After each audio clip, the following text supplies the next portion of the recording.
ছোটবেলা যখনই বাড়িতে যেতাম দাদা এই চিয়া মাছগুলো বাজার থেকে নিয়ে আসতো খুবই তাজা তাজা। আর দাদু মাটির চুলায় খুবই সুস্বাদুভাবে রান্না করতো আমাদের জন্য। আসলে সে দিনগুলো খুবই মিস করি। আসসালামু আলাইকুম, সবাই কেমন আছেন? আলহামদুলিল্লাহ আমিও অনেক ভালো আছি। আজকে আপনাদের জন্য নতুন একটা রেসিপি নিয়ে এসেছি, চেওয়া মাছ। অবশ্য রেসিপিটা আমি বানাবো না, আজকে খুবই স্পেশাল একজন মানুষ বানাবে, তাই আমি এই ভিডিওটা করেছি।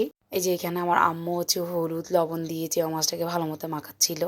অবশ্য আজকে আমার আম্মুও রান্না করবে না। এই যে দেখুন কে রান্না করতেছে, আজকে আমার দাদু রান্না করতেছে। তো ডিফারেন্ট হচ্ছে, এটা গ্যাসের চুলা আর দাদু তখন মাটির চুলায় রান্না করতো। এই যে এখানে দাদু পেঁয়াজগুলো ভেজে মাছের তেলগুলো দিয়ে দিচ্ছে।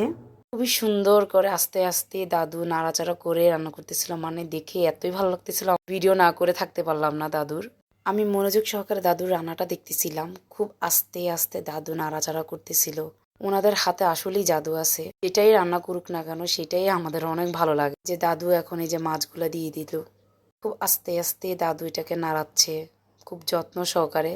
আমরা হইলে তো এতক্ষণে তাড়াহুড়া করেই রান্না করতাম, কিন্তু ওনারা খুবই আস্তে ধীরে রান্না করছে। এই হচ্ছে ওনাদের ভালোবাসা।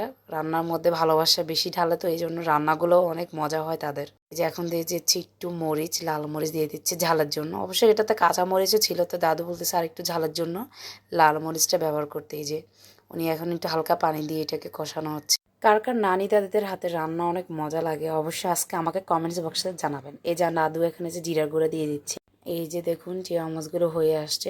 এই মাছগুলো হতে বেশিক্ষণ টাইম লাগে না। আমি এই যে ধনেপাতা দিয়ে দিচ্ছিলাম, দাদুর সাথে একটু হেল্প করতেছিলাম আমি। দাদুর হাতের এই চিয়া মাছটা এত মজা হয়েছে, আর যদি মাটি চুলা হইতো তাহলে আরো বেশি মজা লাগতো আমার কাছে। দাদু এই বয়সে স্ট্রং আছে, এটাই আল্লাহর কাছে লাখো শুক্রিয়া। সবাই দোয়া করবেন যাতে দাদু আমাদেরকে আরো মজার মজার রান্না করে খাওয়াইতে পারে।